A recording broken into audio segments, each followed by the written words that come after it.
안녕하세요 여러분. 오늘 하루도 주님의 은혜와 평강이 여러분의 하루 가운데 가득하기를 축복합니다. 오늘 본문은 신명기 22장인데요. 12절까지만 읽도록 하겠습니다.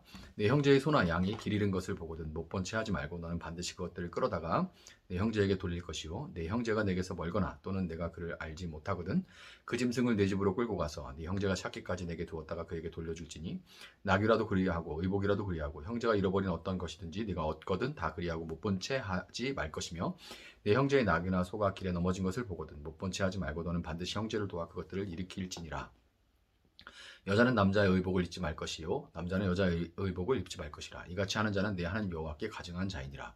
길을 가다가 나무에나 땅에 있는 새 보금자리에 새 새끼나 알이 있고 어미새가 그의 새끼나 알을 품은 것을 보거든 그 어미새와 새끼를 아울러 취하지 말고 어미는 반드시 놓아줄 것이요 새끼는 취하여도 되나니 그리하면 내가 복을 누리고 장수하리라. 네가 새 집을 지을 때에 지붕에 난간을 만들어 사람이 떨어지지 않게 하라. 그 피가 네 집으로 돌아갈까 하노라. 내 포도원에 두 종자를 섞어 뿌리지 말라. 그리하면 내가 뿌린 씨의 열매와 포도원의 소산을 다 빼앗길까 하노라. 너는 소와 나귀를 결의하여 갈지 말며 양털과 배실로 섞어 짠 것을 입지 말지니라. 너희는 너희가 입는 겉옷에 내 귀에 술을 만들지니라. 아멘. 자, 신명기 22장을 크게 1절부터 12절 그리고 13절부터 30절로 나눌 수가 있는데요. 각각 생명 존중 그리고 후반부에서는 성적인 순결에 대해 다루고 있습니다. 이렇게 너무 방대한 분야이기 때문에 부득이 이제 둘로 나눠서 오늘은 먼저 생명 존중에 대해서 이야기를 하도록 하겠습니다. 이 생명 존중과 성적 순결에 대해서 이야기할 때 우리가 기억해야 될 것은 그 말씀이 먼저 1차적인 수신자가 우리가 아니고 이스라엘 공동체였다는 것, 그들에게 먼저 주어졌다는 것을 기억해야 될 필요가 있는데요. 지극히 개인주의적인 그런 삶을 살아가고 있는 현대인의 눈으로 고대 이스라엘 공동체에 주신 말씀을 바로 받아서 적용하려는 것은 무리일 뿐더러 자칫 이렇게 오해가 될 수도 있기 때문에 그런 겁니다.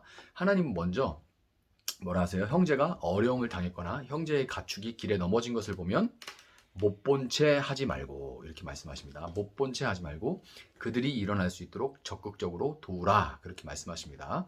적극적인 것이 강조가 많이 돼 있죠. 자, 이것은 모든 생명을 지으신 하나님이 사람을 그 생명들을 돌보는 관리자로 세우셨기 때문에 너무나 당연한 것이지만 더 나아가 하나님이 짐승의 생명까지도 돌보시는 분이라는 것을 생각할 때 이스라엘 공동체로 하여금 사람의 생명이 다른 어떤 것보다 귀하게 우리가 여겨야 한다는 것, 그리고 그 생명을 해할 수 있는 악한 구조를 깨뜨리고 생명이 풍성함을 누리는 선한 구조를 세울 것을 명하시는 말씀으로 우리가 받고 이해할 수가 있습니다. 자, 나귀는 힘이 세요. 소도 뭐 말할 것도 없죠. 나귀나 소는 아주 튼튼하고 힘이 센 그리고 인내력도 강한 짐승들이기 때문에 쉽게 넘어지지 않습니다. 쉽게 넘어지지 않아요. 그럼에도 불구하고 넘어졌다는 것은 짐을 과하게 실었다는 그런 의미죠. 쉬지도 못하고 짐을 과하게 싣고 일을 시켰다는 의미예요. 많은 청년들 쉽게 넘어지지 않는 시기가 청년 때죠. 힘도 좋고 뭐 그렇죠. 근데 이 청년들 그리고 또 노동자들이 피도 눈물도 없는 자본의 탐욕적인 구조 속에서 넘어지고 있습니다. 기득권들은 어떻게든 비정규직을 늘리고 해고를 쉽게 만들고 최저임금을 없애고 참 재밌죠. 몇 년 동안 최저임금 겨우 조금 올리면 정권 한번 바뀌면 싹 날아가고 이렇게 되죠. 최저임금을 없애고 또 노동시간을 늘리려고 할 수 있는 모든 것들을 합니다. 기득권들은. 언론은 또 대개 그들 편에서 경기가 안 좋아서 어쩔 수 없다는 식으로 프레임을 잡아서 세뇌를 시도합니다. 그런데 여러분 그게 정말 그렇습니까? 우리나라뿐만 아니라 전 세계적으로 부자들은 코로나19 기간 동안에 가난한 자들이 막 쓰러져 나갈 때 그들의 재산을 갑절로 불렸어요. 그냥 제가 과장하는 게 아니라 정말 재산이 2배가 됐습니다. 2배가. 내가 예를 들어 뭐 한 100조 정도 있었다. 그럼 200조 정도가 되는 거예요. 그 정도 돈이면 어지간한 국가의 예산이죠. 갑절로 불려나가요. 거대 자본들이 조금만 덜 먹고 나눈다면 사회 안전 보장망이 세워질 수가 있고 지쳐 넘어진 사람도 다시 일어날 수 있는 재기가 가능한 그런 사회 구조를 만들 수가 있습니다. 못해서 안 하는 게 아니에요. 그냥 안 하는 거예요. 그럼에도 사는 게 바빠서 팩트 체크를 할 여유도 없는 가난한 사람들은 그냥 언론이 보여주는 그대로 보고 가난한 자들끼리 편을 갈라 싸우고 엉뚱하게 기득권을 위해서 힘을 실어주고 가난한 자들이 부자를 위해서 일을 해요. 표를 몰아주고. 이미 기득권의 한 축이 된 교회조차 오히려 거대 자본의 편에 서고 있습니다. 미국 흑인 운동의 아버지인 마틴 루터 킹 목사님은 이런 말을 남기셨습니다. 역사는 이렇게 기록할 것이다. 이 사회적 전환기의 최대 비극은 악한 사람들의 거친 아우성이 아니라 선한 사람들의 소름 끼치는 침묵이다. 이렇게 외쳤어요. 마틴 루터 킹 목사님. 여러분, 하나님은 못 본 채 하지 말라 이렇게 반복해서 말씀하십니다. 못 본 채 하지 말라. 침묵하는 건 동조하는 거예요. 못 본 채 하지 말라. 하나님 그렇게 말씀하십니다. 매일 저녁 뉴스마다 과로로 값싼 샌드위치 패널로 지어진 화재에 취약한 건물에서 난간도 없는 용광로에서 떨어져서 사람들이 죽어나가는 그 생명을 죽이는 악한 구조에 아파트를 얼마나 대충 지어놨으면 무너져 쓰러지는데 그걸 뉴스로 다 봤는데 소송을 해요. 소송을. 우린 손해볼 수 없다. 공사를 멈출 수 없다. 다른 데 우리 수주 계속 따겠다. 이렇게 해요. 그리고 그냥 넘어갑니다. 이런 거를 악한 구조를 외면하지 말고 이것은 악하다고 외치고 악하다 외치고 쓰러진 형제를 일으키는 한편 그들이 넘어지지 않을 구조를 만들기 위해서 하나님께 기도하고 또한 연대하여서 힘과 지혜를 모아야 하는 것이 교회가 할 일이라는 것을 기억하시기를 바라요. 제가 말씀드리는 것이 무슨 이익단체 뭐 이런 거 만들라는 게 아닙니다. 교회는 그런 거 하는 데는 아니죠. 그러나 우리가 모여서 무엇이 옳은지를 하나님 말씀을 통해 배우고 그리고 우리가 모른 척 하지 않는 용기를 하나님으로부터 받고 그리고 하나님께서 어디에 관심 있는지를 안 다음에 우리가 연대하고 흩어져서 삶 속에서 빛과 소금의 역할을 감당하라 그런 얘기인 겁니다. 여자가 남자 옷을 입지 말고 남자는 여자 옷을 입지 말 것은 이스라엘 공동체의 그 관계에서 쾌락 외에는 생명이 나올 수 없는 동성애를 금하신 것인데요. 이스라엘 공동체에 주어졌다는 것은 그런 문화가 그러니까 공동체에 주어진 거예요. 그런 문화가 공동체에 퍼지지 못하도록 하라 이런 의미인 거예요. 지금 당장 동성애 하는 그런 사람보다도 공동체에 주셔서 그런 일이 문화가 공동체에 퍼지지 못하게 먼저 하나님께서 말씀하시는 겁니다. 동성애자들의 인권과 성적 자기결정권이 보호받아야 하는 것은 마땅합니다. 마땅하지만 그러나 교회마저 생육하고 번성하라는 명령의 시발점인 맨 처음에 하나님이 주신 그 명령이죠. 생육하고 번성하라 그렇게 말씀하셨는데 그 명령의 또 시발점이 되는 것이 뭐예요? 가정이죠. 가정제도를 그래서 처음 주신 거죠. 이 가정의 중요성보다 개인의 성적 취향, 성적 자기결정권이 더 중요하다고 더 무게 있다고 말할 수는 없습니다.